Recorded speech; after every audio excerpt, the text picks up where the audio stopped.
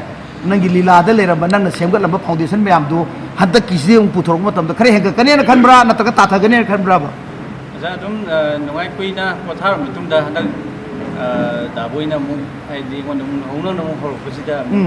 ꯑꯩꯁꯨ ꯑꯗꯨꯝ ꯍꯥꯟꯅ ꯌꯥꯎꯔꯛꯄꯅꯤꯅ ꯑꯃꯨꯛ ꯑꯩ ꯋꯥ ꯇꯥꯒꯦ ꯕꯣꯏꯁꯦ ꯂꯤꯂꯥꯁꯤ ꯄꯥꯔꯕꯨ ꯊꯦꯝꯕ ꯆꯠꯂꯗꯤ ꯌꯥꯗꯒꯝꯗꯤ ꯍꯥꯏꯌꯦ ꯆꯨꯝꯕ꯭ꯔꯥꯕ ꯅꯠꯇꯦ ꯂꯤꯂꯥꯁꯦ ꯌꯥꯎꯔꯒ ꯇꯣꯛꯈ꯭ꯔꯕ ꯑꯣꯖꯥ ꯁꯤ ꯄꯥꯔ ꯀꯣꯏꯊꯤ ꯊꯤꯔ ꯌꯥꯎꯍꯜꯂꯛꯏꯁꯤ ꯑꯗꯨꯕ ꯑꯪꯀꯜ ꯑꯃ ꯂꯩ ꯆꯨꯝꯕ꯭ꯔꯥꯕ ꯃꯥꯏ ꯑꯣꯟꯖꯗ꯭ꯔꯒꯗꯤ ꯎꯄꯥꯏ ꯂꯩꯇꯦ ꯃꯥ ꯂꯥꯛꯇ꯭ꯔꯒꯗꯤ ꯌꯥꯝ ꯊꯤ ꯉꯥꯡꯅꯤꯡꯕ ꯑꯗꯨ ꯄꯥꯏ ꯂꯥꯛꯑꯒꯗꯤ ꯍꯦꯛꯇ ꯉꯝꯗꯕ ꯑꯃ ꯈꯔ ꯂꯩꯌꯦꯕꯀꯣ ꯑꯗꯣ ꯌꯥꯎꯔꯤꯅꯦ ꯑꯗꯣ ꯀꯔꯤ ꯔꯣꯜꯅꯣ ꯀꯨꯝꯃꯤꯁꯤꯕꯣ ꯑꯣꯖꯥ ꯑꯩꯁꯦ ꯍꯟꯗꯛꯁꯦ ꯀꯩꯅꯣ ꯑꯩꯈꯣꯏꯒꯤ ꯗꯥꯏꯍꯟꯗꯠꯀ ꯑꯩꯈꯣꯏꯒꯤ ꯗꯥꯕꯣꯏꯒꯤ ꯃꯣꯏꯒꯤ ꯃꯆꯟꯅꯨꯄꯤꯁꯦ ꯑꯩꯈꯣꯏꯒꯤ ꯀꯣꯂꯦꯖ ꯂꯥꯏꯔꯤꯛ ꯇꯝꯃꯤꯟꯅꯖꯔꯛꯄꯒꯤ ꯂꯦꯂꯤꯠꯇꯣ ꯑꯩꯈꯣꯏ ꯅꯨꯡꯁꯤꯅꯕꯒꯤ ꯅꯪ ꯍꯦꯔꯣꯔ ꯕꯦꯜꯂꯣ ꯀꯨꯝꯃꯤꯁꯤꯕꯣ ꯀꯩꯅꯣ ꯍꯦꯔꯣ ꯃꯆꯥ ꯍꯦꯔꯣ ꯁꯄꯣꯔꯇꯤꯡ ꯍꯦꯔꯣ ꯒꯥꯏꯗꯣ ꯑꯣ ꯑꯗꯣ ꯑꯗꯨꯝ ꯐꯖꯅ ꯐꯨꯜꯐꯤꯜ ꯇꯧꯅ ꯐꯖꯅ ꯑꯦꯛꯇꯤꯡ ꯇꯧꯕ ꯉꯝꯃꯅꯤꯀꯣ ꯍꯣꯏ ꯑꯣꯖꯥ ꯍꯌꯦꯡ ꯂꯤꯂꯥꯁꯤ ꯅꯨꯡꯉꯥꯏꯔꯅꯤ ꯍꯥꯏꯕ ꯅꯠꯇ꯭ꯔꯣ ꯑꯗꯨꯗꯤ ꯑꯗꯨꯝ ꯑꯩ ꯋꯥꯈꯜꯗ ꯅꯨꯡꯉꯥꯏꯔꯤ ꯅꯨꯡꯉꯥꯏꯁꯤꯅꯨꯀꯣ ꯕꯦꯔꯦꯁ ꯀꯃꯥꯏꯅ ꯇꯧꯕ ꯕꯦꯔꯦꯁꯅ ꯀꯨꯝꯈꯤꯕ ꯂꯤꯂꯥꯁꯤ ꯐꯖ ꯐꯖ ꯀꯨꯝꯈ꯭ꯔꯦ ꯍꯥꯀꯨꯝꯒ ꯄꯨꯂꯤꯁ ꯁꯥꯈꯤꯕ ꯅꯠꯇ꯭ꯔꯒ ꯃꯃꯥꯡꯗꯒ ꯑꯄꯪꯕ ꯁꯥꯈꯤꯕ ꯆꯩꯔꯥꯛꯇ ꯎꯀꯤꯟꯒ ꯁꯥꯈꯤꯕ ꯌꯥꯝ ꯐꯖ ꯐꯖ ꯁꯥꯏꯀꯣ ꯅꯪ ꯌꯥꯝ ꯐꯖꯅ ꯇꯧꯋꯦ ꯑꯗꯣ ꯀꯨꯝꯁꯤꯒꯤꯁꯤ ꯀꯩꯅꯣ ꯁꯥꯏꯁꯤꯕꯣ ꯍꯟꯗꯛ ꯎꯀꯤꯟ ꯑꯃ ꯁꯥꯏ ꯎꯀꯤꯟ 이봐 ꯅꯪ 우kin도 좀 살아봐 득서 ꯃꯃꯥꯡꯗꯅ ꯄꯨꯂꯤꯁꯅꯦ ꯄꯨꯂꯤꯁ ꯃꯨꯛ ꯁꯥ 우kin ꯑꯃꯨꯛ ꯁꯥ ꯍꯥ ꯅꯪꯅ ꯄꯨꯂꯤꯁ ꯁꯥꯔꯛꯄ ꯁꯥꯔꯤꯉꯩ ꯃꯇꯝꯗ ꯃꯥꯟꯈꯤꯕ ꯑꯗꯨꯃꯥꯏꯅ ꯍꯥꯏꯕꯗꯤ ꯅꯦꯆꯔ ꯇꯥꯈꯤꯕ ꯑꯗꯨꯃꯥꯏꯅ 우kin ꯁꯥꯔꯛꯄ ꯃꯇꯝꯗꯁꯨ ꯅꯦꯆꯔ ꯇꯥꯕ ꯉꯝꯕ꯭ꯔꯣ ꯉꯝꯒꯅꯦ ꯈꯟꯕ꯭ꯔꯣ ꯌꯥꯝ ꯀꯟꯅꯗꯤ ꯍꯣꯠꯅꯩ ꯈꯪꯗꯦ ꯑꯗꯨꯗꯤ 어디네ꯕꯀꯣ 우kin 사기ꯕꯒꯤ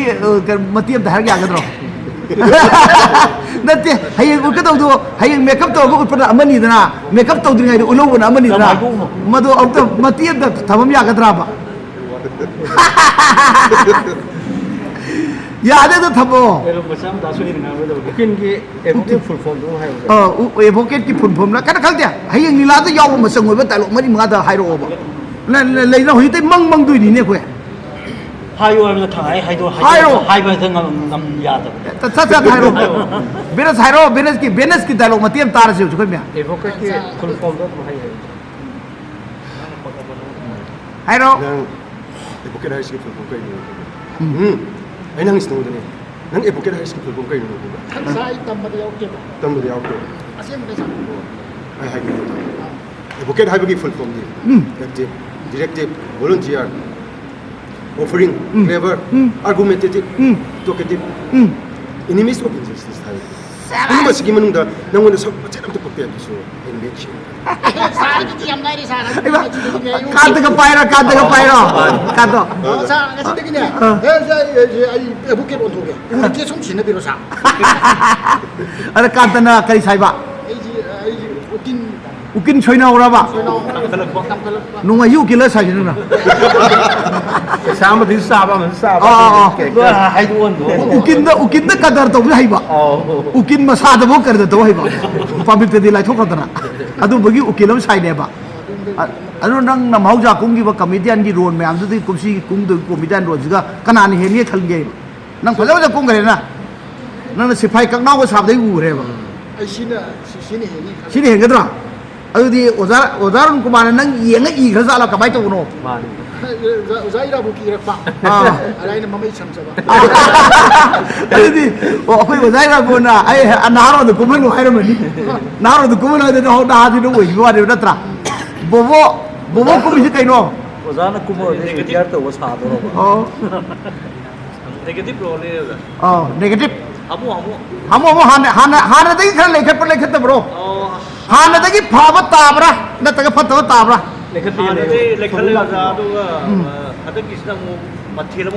mathe kari mathe no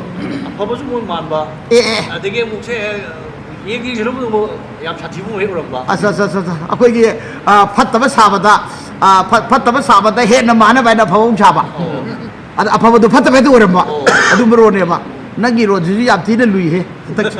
aduna adaki lamjing bagi lila si soidram ki phajani he bese ko akoi gi ngasai gi kari hai tare character kumi ba myam ji gi artist myam ji gi happy wang amam satha matam da hawi ko lila si sugyo soidra hai matam da akoi gi director da jo angdare hangjare actor myam ju hangjare panthau sangai de gi khare na nungai ni chumbra panthau sangai du di khare na nungai ni panthau sangai ju nungai gi ko ado khare na nungai ni je expect tawi maram di loina kumai pa kum myam ji am phaji character na sana taw du character si analysis tawraga leirame aduna kana gumba lila group sing di lila festival lu agar bodo masaji analysis to bolo hogda dana adu gubji lo ira do festival ba de analysis to bolo ri je compulsory phajana ba gi foundation ma lakone na loi aduna isai me yakti kana de ibno Zarun Kumar na inan ko Ozarun Kumar adu mirak para adu di Ozarun Kumar di dialogue ibada adi lila ibada haibadu waina isai la dasu pi ba haini right ta bogi musa nu pam yaw di ka yaw ge nang kusi kari kumbage hakulu ra haipeta photo tana ba kari kumbage ha Lomi Sydney ne ta kisi lomi yaw duri labu ka mari leina ka duri ne super fine zaning da na labu ko da loi sele to duri na ta ki la sa nata ade anana pha kanu sare onan somli la to bu su na pa gi mo sing ge kai nang khan ra khan le na pa jina khan sodar ka pinjing ga pha ga nang pa kharo to le ho ge kai na lamjing ba artist association na ga puning ma pha bro adum pha e kha adu pha e ko yam nuai re am pha namin kari ba momoton mana momo ko ra ga di ko ma ge to momoton yam phaje bing do adagi di nupi saktam nam tu jibi mana kari bo na kari ba sana to happy ho galo hai happy lo de nang uroi hai bani camera da adu nang nupi di male he ara pa de yeng mo tam da ai nang sai hangui na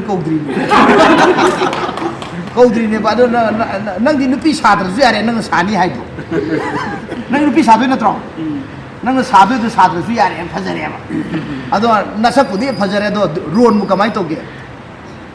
hay u ka duri se sanna kaino nang sa do se mau ni oza han lai sabi ma me lai sabi ma la tu ni oza nang sai lu mau ne khala sai ra lai sabi de khala sai ra ba oza timing mu tu ni na lai sai ka lai sabi ni khale mau ka mau ni khale ani mak sa do ni na natra kapning bira natra ga nong ning biro as oza natte hat ka bi ha ni hat pa ga bi mo phata bi sa do ra au khra atom da sang pa radi sang bari ta ba phadi pha ba do wa khan do mi man injalak pa de gi ai wa khan do atom da sakhi ba yam phajaram ba se yam pharam je phat bil or khibre ba bo bo nei jen bro oza e som thiri ni ko lai wari do jale mi khang na di mi ata bi ju langning mun ngau dui ni ne langning mun ngau dui ni ne ado nang na nupi sarak ko tam si dai da khaino ko loi kham tu e loi hai do re he lak thra ju are lak thra kadai diro pau da tai bu tai da ma dam ni la so ma dam ado nang lila si kuma tam nang ate te kai la kumur ge oza dum ai kum di kum jar e kai kum re kai la pati di aur ge oza aham da chung thang di horok jar sum tham creative ti aur re du de gi siwa da jar siroi di aur re siroi di kui re nang kui re du dia Siroi phong ga ro adu di nang yang kui re du ai da di nang ye asanga ku sa ne khalu di nang di mau ni na Lila tu mau ni na du kui re hai wan dai hai kui re adu di adu da nang la tor mani so dam ki la tor mani ai ka adu ta di lila ji nuai do ri si dai hai je oza ke ri oza ai hona ko adu di phajana performance view ko heroine kungu du karano heroine kungu du karano mara phata bi sani hai re mau sai sa danaji oh danaji na heroine kum de ro ha nate nang na sa ji heroine ne na khajari ro ba khandi di kai ro nang hai ju masan ni ne dum khan asan kamai to nang ji kapning do ro nong ning do ro ai ni kya khan na khang de ba to ꯑꯣꯖꯥ ꯑꯩꯈꯣꯏꯒꯤ ꯃꯆꯟꯅꯨꯄꯤ ꯍꯦꯜꯃꯦꯠꯀꯤ ꯅꯨꯄꯤ ꯁꯥꯗꯣꯏꯅꯦꯕ ꯄꯨꯅꯥꯟꯗꯒ ꯄꯨꯔꯥꯗꯒ ꯀꯣꯏꯅꯗꯣꯏꯔꯕ ꯑꯣ ꯑꯗꯨꯗꯤ ꯅꯪꯁꯦ ꯉꯁꯥꯏ supporting hero ꯅꯪ ꯃꯦꯟ leading heroine ꯑꯣꯏꯗꯣꯏꯔꯕ ꯀꯅꯥꯅꯣ ꯅꯣꯏ ꯍꯤꯔꯣꯏꯟꯁꯦ ꯀꯣꯏꯊꯤ ꯊꯤꯕ ꯁꯤꯔꯦ ꯍꯥ ꯕꯣꯏꯅ ꯑꯣꯏꯗꯣꯏꯔꯣ ꯑꯁ ꯍꯤꯔꯣꯏꯟꯁꯦ ꯃꯣꯖꯥ ꯐꯨꯔꯤ ꯂꯤꯠꯂ ꯂꯩꯔ ꯒ꯭ꯌꯥꯟ ꯉꯥꯎꯔꯦ ꯑꯩꯅ ꯍꯤꯔꯣꯏꯟ ꯊꯤꯔꯤꯁꯦ ꯉꯁꯥꯏ ꯃꯥꯅ ꯗꯥꯏꯔꯦꯛꯇꯔ ꯑꯣꯏꯔꯝꯅꯦ ꯅꯪ ꯍꯤꯔꯣꯏꯟ ꯀꯅꯥꯅꯣ ꯑꯣꯏꯗꯣꯏꯅꯣ ꯉꯁꯥꯏ ꯊꯤꯔꯤꯁꯦ ꯗꯥꯏꯔꯦꯛꯇꯔ ꯑꯣꯏꯔꯝꯅꯤꯅ ꯀꯩꯀꯩ ꯁꯥꯔꯝꯃꯗ꯭ꯔꯥ ꯑꯁꯨꯝ ꯈꯜꯂꯨꯕ ꯑꯣ ꯗꯥꯏꯔꯦꯛꯇꯔꯁꯤꯅ ꯍꯤꯔꯣꯏꯟ ꯑꯣꯏꯗꯣꯏꯅꯦꯕ ꯋꯥꯟꯗꯔꯐꯨꯜ ꯑꯉꯛꯄ ꯂꯤꯂꯥꯗꯤ ꯌꯦꯡꯗꯕ ꯌꯥꯗꯦ ꯅꯣꯏ ꯂꯤꯂꯥꯁꯤ ꯂꯤꯂꯥꯁꯤ ꯏꯀꯥꯏꯔꯣꯏꯗꯅ ꯍꯥꯏꯗꯤ ꯌꯦꯡꯅꯤꯡꯉꯦꯗꯀꯣ ꯍꯦꯔꯣꯅ ꯁꯣꯝꯗ ꯂꯩꯔꯦ ꯍꯦꯟꯅ ꯍꯦꯔꯣ ꯀꯨꯝꯗꯣꯏꯔꯣ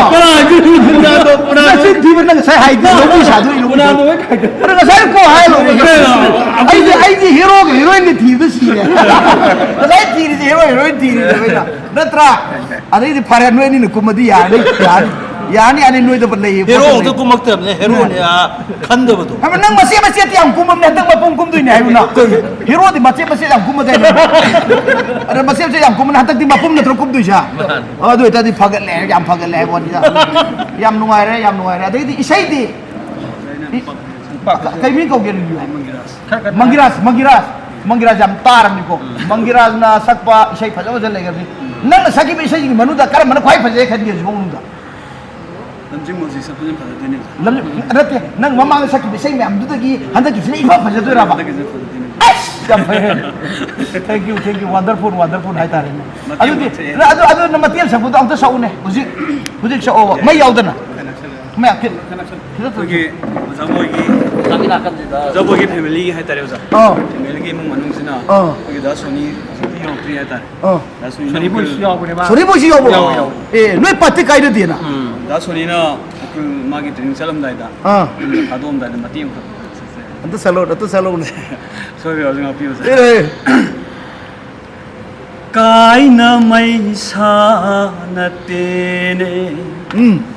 थौनागी मैरीनी सुरीबा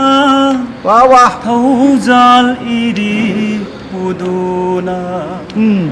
पुंसी लंबी थिबानी लमुक नराबा सुनाइनो जा यारे बजे अदो करोदी नुपी मखोंदी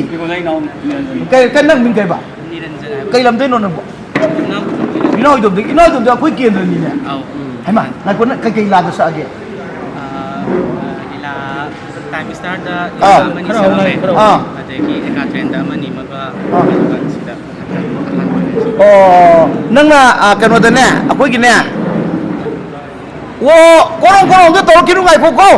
मको रेकॉर्ड लौरेबा लमजिंग बा आर्टिस्ट एसोसिएशन जे से याव यान हान बराबा यान हान बा अदुदी याम फरे नुगाय रे कनो गिने नंगना सपै सै फजबा यावद्रो यावे याम आइना फदा जबा थोबल इसे सकप मतमदा नंग जे बेस्ट अखोई सिंगर तानी गायना खनबा थमोय द खबो इसे लेब्राबा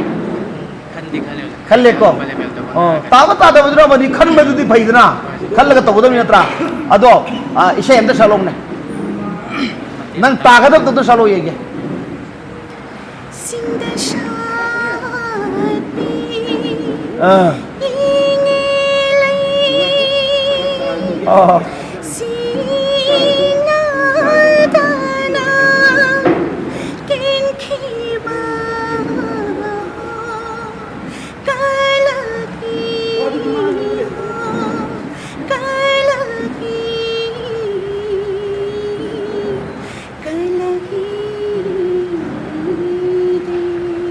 याय फरे लमजिंग बा आर्टिस्ट एसोसिएशन दे याय फरे मैं पुरो को खुरुम जरी हयें सोचोय सोदरुकी लाखिरो को दुलोब जगरा धर्म बिजनेस मैना